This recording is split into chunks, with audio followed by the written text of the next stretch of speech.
Tere! Mina olen Kristo Siig. Sa oled kooliõpilane, jah? Käid 9. klassis, jah? Siis sa võib-olla tead mind kui seda tüüpi, kes teeb mingeid väga imelikke ajaloovideosid. Mul on juba mõnda aega olnud selline hull mõte, et selliseid videoid võiks olla ka teistes ainetes.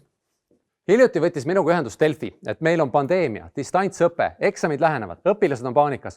Kas me saame neid kuidagi aidata? No, kui keegi on hädas, siis loomulikult tuleb aidata. Ja me mõtlesime, et milline aine on läbi aegade õpilastele kõige enam peavalu valmistanud.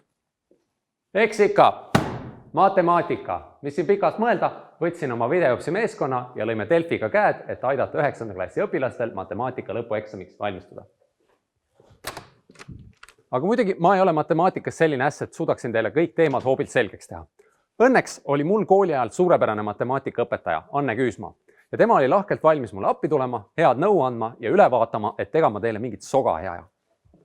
Koos selle sissejuhatava videoga on meil siin 10 videot. Üks neist on selle kohta, kuidas üldse õppida.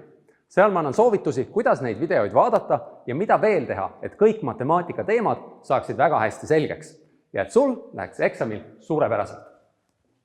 Ülejäänud videod on sellised, kus ma tutvustan ühte tüüpi ülesannet, mis sul eksamil võib ette tulla ja näitan, kuidas ma seda lahendaksin ja miks ma nii teeksin. Täpsemalt on videod sellistel teemadel nagu avaldiste lihtsustamine, võrrandi lahendamine, protsendiga seotud ülesanded, lineaarvõrrandi süsteem, funktsioonid ja nende graafikud, tasapinnalised kujundid ja ruumilised kujundid. Me tõesti loodame, et sellest on sulle abi. Kui on, kirjuta meile, kui ei ole, kirjuta ka, sest siis me teame, kuidas tulevikus paremini teha. Igatahes, head vaatamist ja soovin sulle enda ja meie kõigi poolt edu eksamil.